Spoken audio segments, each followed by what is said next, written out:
let's give this a few minutes to get going, but we have 2 new boxes of books that just came in from Baker and Taylor. That's one of the places we buy books from. So if you have any questions or comments, go ahead and write them in the comments section and we will get started. Alright, this is just what's going to be coming on the shelves to you from the Clinton Public Library very soon. This first one is 3 Wild Dogs and the Truth, a memoir by Markus Zusak. What happens when the Zusak family opens their home to 3 big, wild, street-hardened dogs? Reuben, more wolf than hound, Archer, blonde, beautiful, destructive, and the rancorously smiling Frosty, who walks like a rolling thunderstorm. The answer can only be chaos. So, for dog lovers, we got the book.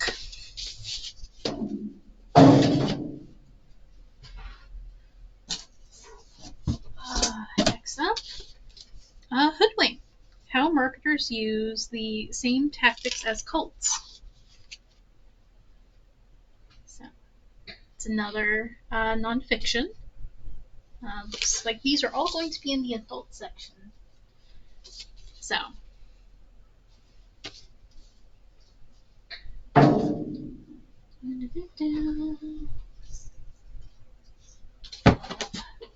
here we go. The Invitation. She crashed her sister's wedding. He crashed his way into her heart. The first time I met Hudson Rothschild was at a wedding. I'd received an unexpected invitation to one of the swankiest venues in the city. Hudson was a groomsman and quite possibly the most gorgeous man I'd ever laid eyes on. He asked me to dance and our chemistry was off the charts. I knew it wasn't a good idea to get involved with him, but our connection was intense. The fun came to a screeching halt when Hudson figured out I wasn't who I said I was. That unexpected invitation I received, well, it hadn't actually been addressed to me. It had been sent to my deadbeat ex-roommate. So I guess technically I was crashing the wedding.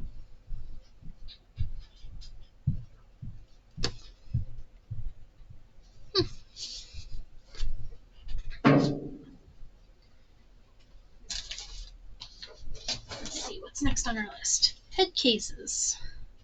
A novel.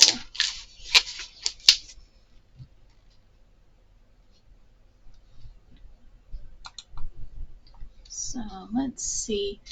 FBI agent Gardner Camden is an analytical genius with an affinity for puzzles. He also has a blind spot on the human side of investigations, a blindness that sometimes even includes people in his own life, like his beloved 7-year-old daughter Camilla. Gardner and his squad of brilliant yet quirky agents make up the Patterns and Recognition Unit, the FBI's hidden edge, brought in for cases that no one else can solve. Kind of sounds like Criminal Minds to me. When DNA links a murder victim to a serial killer long presumed dead, the team springs into action. A second victim establishes a pattern, and the murder begins, leaving a trail of clues and riddles especially meant for Gardner. While the PAR team is usually regulated to working cold cases from behind a desk, the investigation puts them on the road and into the public eye, following in the footsteps of the killer. Really, really reminds me of like a mix of Cold Cases and Criminal Minds.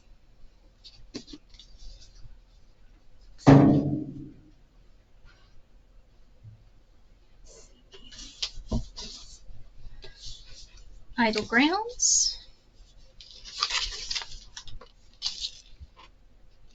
In the late 1980s, in New England, a group of children play at the edge of a family party while exploring their aunt's house. They lose the youngest cousin among them, but their parents are unconcerned, preoccupied by decades-old resentments and drinking beer on the deck. So the group sets out to look for the missing child themselves, venturing out of the house and toward the rickety chicken coop, the barn with its 2 horses, and eventually the forest that was once their late grandmother's property. But the more they search and the deeper they walk, the more dangerous and otherworldly the woods become, threatening in the end to upend everything they know about themselves and their parents and where they came from. Like a Warp Nancy Drew detective story. So, we're getting a comparison. Idle Grounds is a disquieting, delightful mystery and a gripping meditation on birthright, decline, and the weight of a legacy.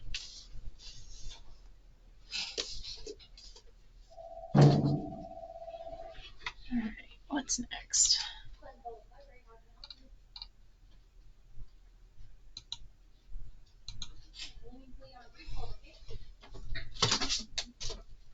A Deadly Walk in Devon by Nicholas George, a walk through England mystery. After a long career as a detective in San Diego, Rick Chase Chasen has traded his badge for a change of scenery in the coastal comforts of Devon, England, until a local murder takes him on a deadly detour. So, there we go. English countryside murder.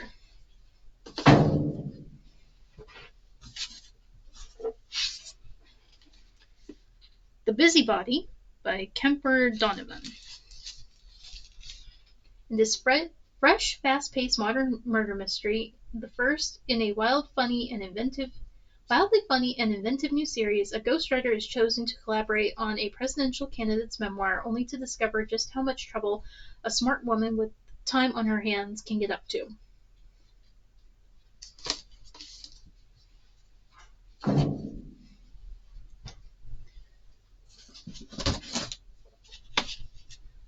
We Don't Talk About Emma. When is cold-blooded murder justified? New Orleans detective Vicky Mayu, Mayyeaux, it's French, I don't speak French, has decided it's when a technicality sets a serial rapist free. Jaded and frustrated, this last injustice brings her to a boiling point. She arrives at the monster's home intending to end his reign of terror, only to find someone else got there first. His throat slit, his lifeless body left in the front seat of his car. Only one person wanted him dead more than her, his final victim, a girl of only 16 who has vanished into the seedy underbelly of the French Quarter, where residents will go to great lengths to protect their own, even when their own is a killer. When is cold-blooded murder justified? In the killer and the cop? Sometimes both.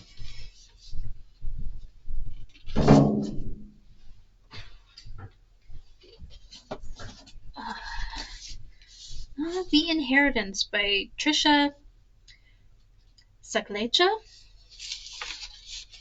I'm mangling the name. Most family reunions end in tears. This one will end in murder.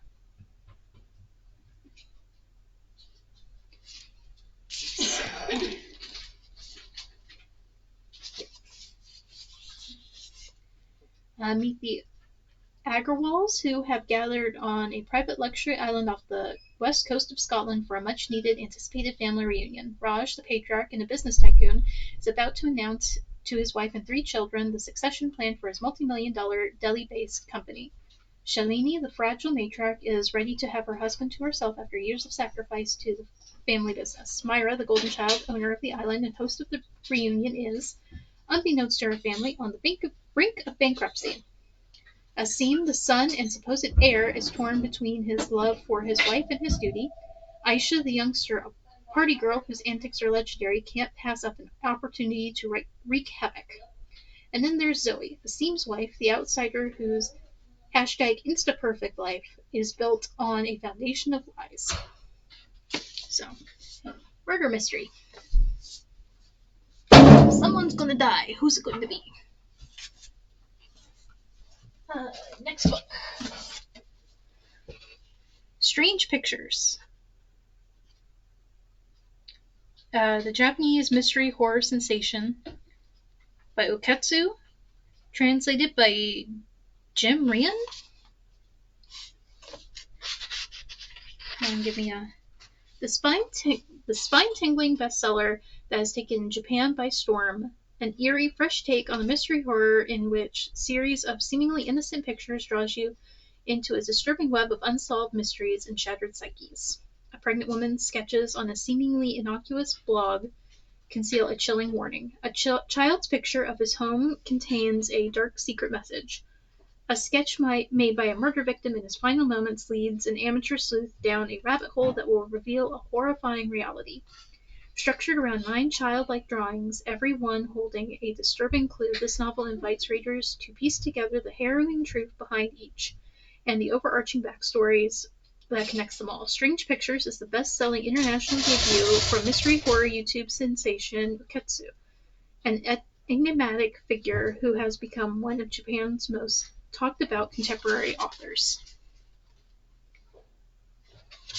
So, it's got pictures like that in it. It's really interesting.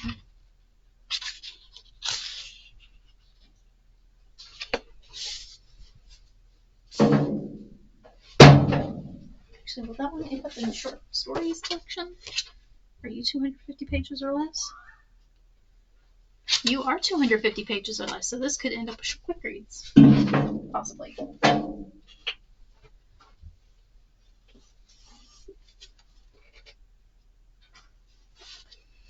Earl Crush. Right Girl, Wrong Earl by Alexandra Vasti. For 3 years, Wallflower heiress Lydia Hope Wallace has anonymously penned seditious pamphlets, and for almost as long she's corresponded with the reclusive Earl of Strathrannoch. When Arthur's latest letter reveals his dire financial straits, Lydia sets out for Scotland to offer him the only salvation she can think of, a marriage of convenience to herself.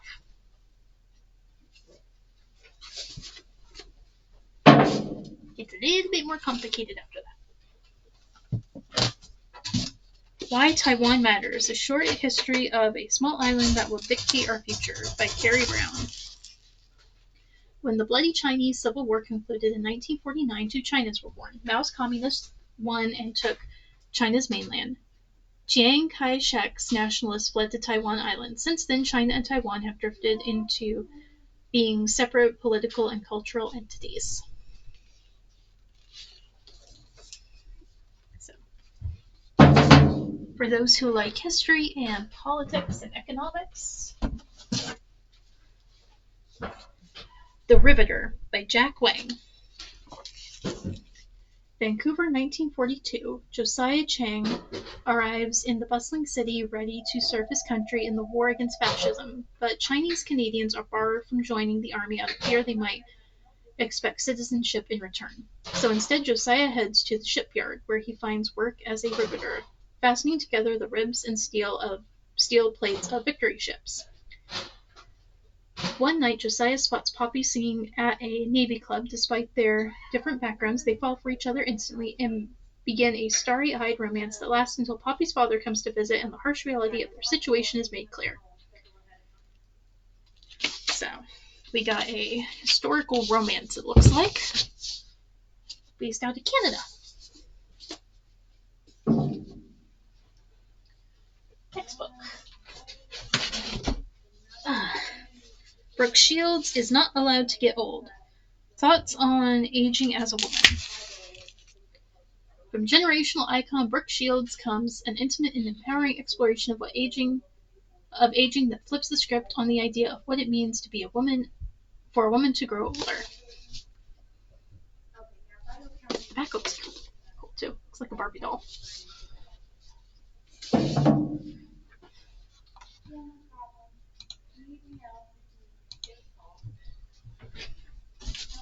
Alright, next book. Robert B. Parker's Buried Secrets. It's a Jesse Stone novel. So, the police chief, Jesse Stone, must investigate the mystery behind a dead body found on top of a secret hoard of $2 million in cash. In the latest installment of Robert B. Parker's beloved series. So, next Robert B. Parker. And Jonesboro Blood Ties. It's Blood Ties by Joe Nesbro. It's one of those Nordic names that I'm not entirely certain how to pronounce the O, so from the modern master of Nordic suspense comes an explosive novel about a community in crisis and 2 brothers on the verge of losing everything they worked so hard to achieve. Family comes first, no matter the cost.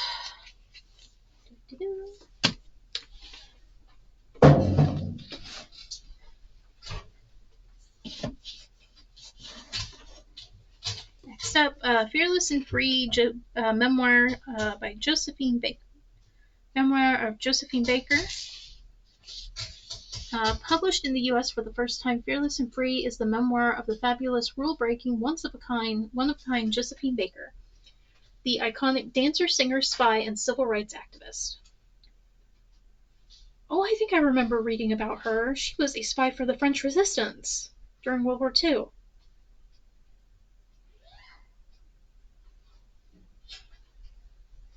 Yeah, so this is a translation of the French memoir. So, very important lady, part of the Harlem Renaissance. Then she went over to France. She spoke at a Martin Luther King Jr. rally. She was a spy during World War II. She smuggled people in and out through her entourage. Just very, very important lady. France kind of adopted her. Drink. I've been talking too much. Water break. Alright, next up. This is a love story by Jessica Soffer.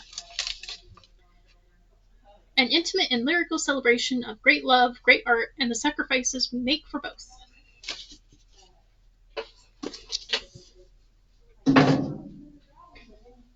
Alright, next up is The Way of Play by Tina Payne Bryson, PhD, and Georgie Wyson Vincent, LMFT. Using little moments of big connection to raise calm and confident kids. Introducing the simple way to help your kids face their fears, handle big emotions, and bolster their social skills. This will probably end up in the parent corner. For those of you who don't know, our parent corner is upstairs, right next to our local author collection. They are in purple. Their tags right here, when we get them put on the books, will be purple. Gray means that they are a local author, and those are right next to them. Brad Meltzer and Josh Mensch, The JFK Conspiracy, The Secret Plot to Kill Kennedy and Why It Failed. The Dangerous Loner, The Perfect Targets, the very first plot to kill JFK. So, that's going to be an interesting one if you are interested in JFK and conspiracy theories and stuff like that. Next. Every Tom, Dick, and Harry by Eleanor Lippman. Taking over her parents' estate sale business is not the life's work that Emma Lewis bargained for. Yes, she grew up helping them empty people's nests, but nothing prepared her for the biggest and stickiest get. The grand, beautiful house of ill repute masquerading as a decidedly bettable B&B. Pen. Should Emma turn down potential clients in need of decluttering just because they are shady, escorty, and proud of it? No, a girl must make a living. Around some hairpin turns, Lippman ingeniously reveals a straight shot to happiness.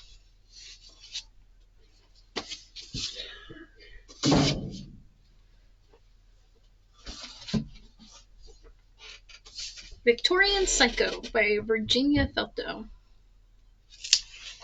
Interesting bit of history that I just know because I'm kind of obsessed with poison. That green, not the green here, but like the green here, is probably some form of Parisian green, which was made with arsenic. And was one of the reasons why the Victorians kept dying. They were obsessed with this color of green, and they ended up giving themselves arsenic poisoning. It wasn't only in Paris green, it was in other colors too, but Paris green is the one it's most known for. Virginia Felto's Mrs. Match was hailed as a brilliant debut by a writer who keeps pace with the grandees she invokes. From Daphne du Maurier and Shirley Jackson to Patricia Highsmith, now Felto returns to unleash an entirely new anti-hero on us all. Winifred Naughty arrives at Ensor House prepared to play the perfect governess. She'll dutifully tutor her charges, Drusilla and Andrew, and tell them bedtime stories and only joke about eating children. But long, listless days spent within the estate's dreary confines come with an intimate knowledge of the perversions and pathetic preoccupations of the Pounds family. Pet. Mr. Pounds can't keep his eyes off Winifred's chest, and Mrs. Pounds takes a sickly pleasure in punishing Winifred for her husband's wandering gaze. Compounded with her disdain for the entitled Pounds children, Winifred finds herself struggling at every turn to stifle the violent compulsions of her past. French tutoring and needlework are one way to pass the time, as is admiring the ugly portraits in the gallery, and creeping across the moonlit lawns. Patience. Winifred must have patience, for Christmas is coming, and she has a very special gifts planned for the dear souls of Ensor House, brimming with sardonic wit and culminating in a shocking conclusion. Victorian Psycho plunges readers into the chilling mind of an iconic new literary psychopath. This one actually looks like it's going to be one of the shorter ones. 192 pages. That looks like it's a candidate for a yellow label, which is quick reads. For when you don't want to read some big old... Bill Gates, source code, my beginnings. Bill Gates biography. What else needs to be said? Yep. Bill Gates biography. Autobiography.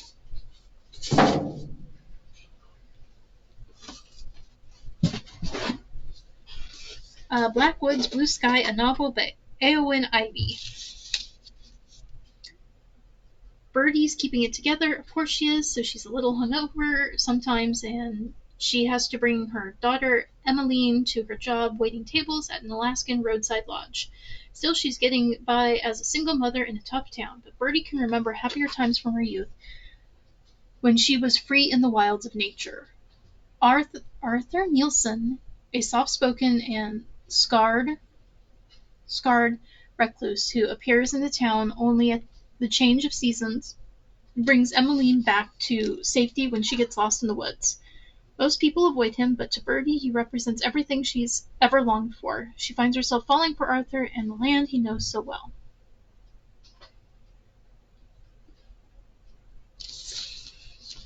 There's more to it, but that's the only hint I'm giving you.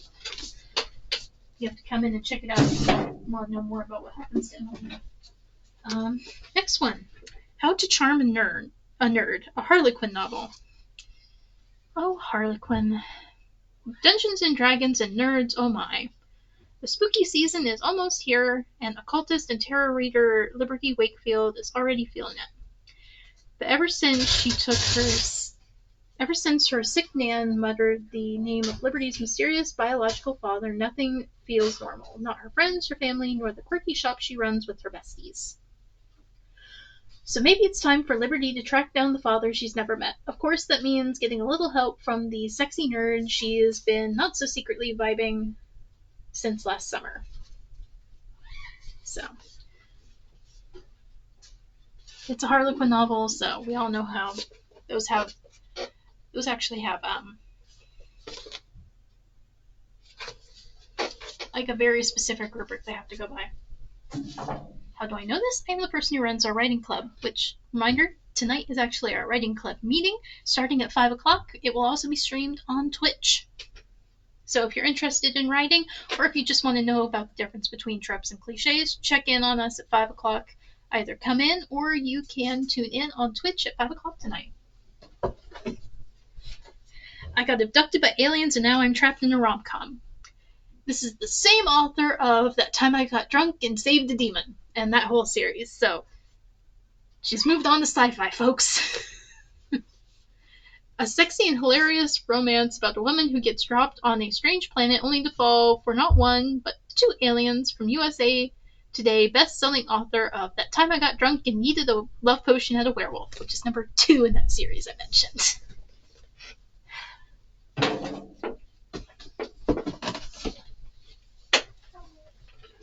Allie Smith, Glyph.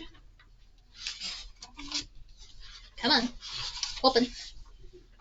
From a literary master, a moving and genre-bending story about our era-spanning search for meaning and knowing.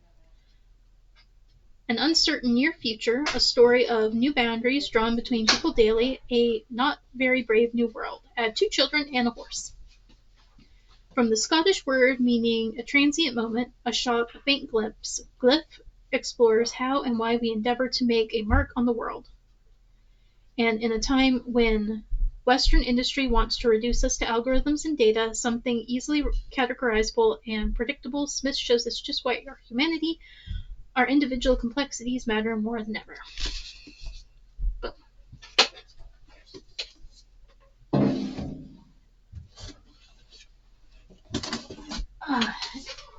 Enemy of My Dreams, which this looks like it's going to be for those who like epic.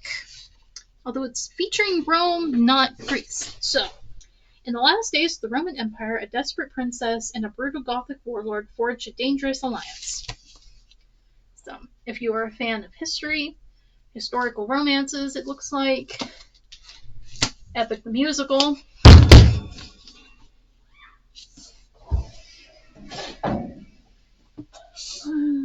Alright, what are you?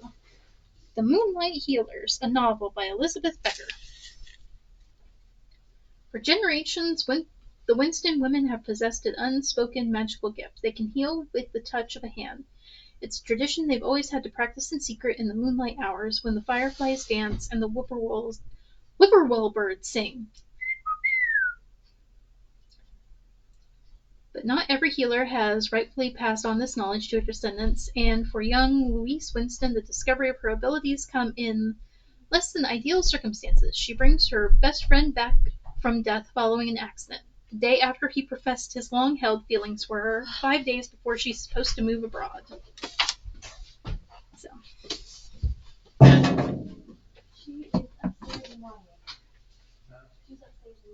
Live Fast, Brigitte Gerard. Gerard? Why are names so hard? A powerful autobiographical novel of loss and the incandescent love that remains and the small decisions that define the course of fate. Autobiography.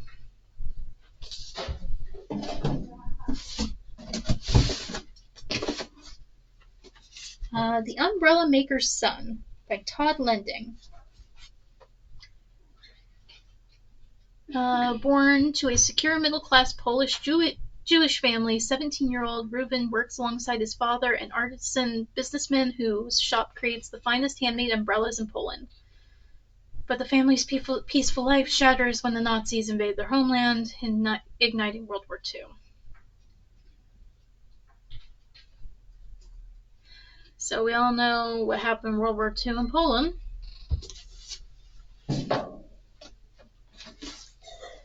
Seeking Shelter, a working mother and her children, and the story of homelessness in America. From the best-selling author of The Short and Tragic Life of Robert Peace, a powerful portrayal of American homelessness that follows a single mother of 6 in Los Angeles courageously struggling to keep her family together and her children in school amid the devastating housing crisis.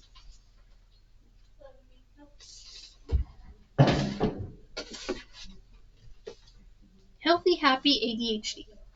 The ultimate wellness guide for women with ADHD.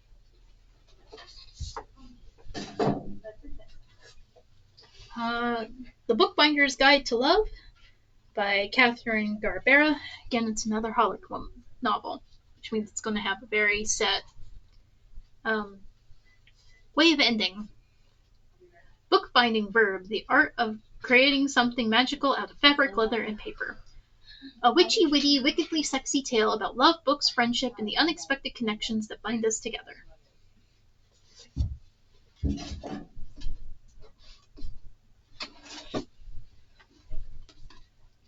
The Life She Was Given by Ellen Marie Wiseman.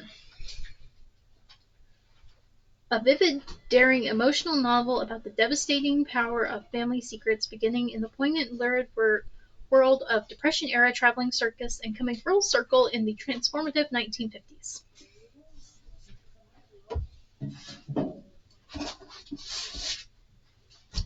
Beartooth, a novel by Callan Wink. 2 brothers in dire straits, living on the edge of Yellowstone, agree to a desperate act of survival in this taut, propulsive novel.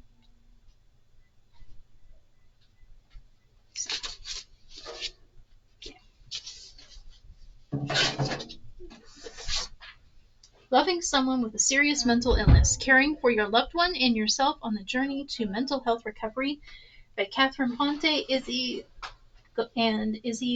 Goncalves, forward by Matt Kudish, LMSW, MPA.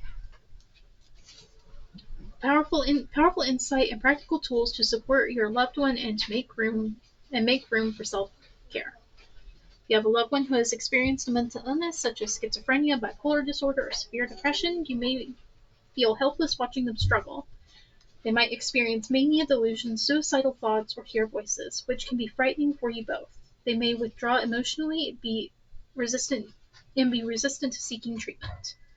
And you may question whether you can handle the practical and emotional challenges ahead. It's important to know that you are not alone. And the last book in these two boxes, The Librarians of Lisbon, a World War II story of love and espionage.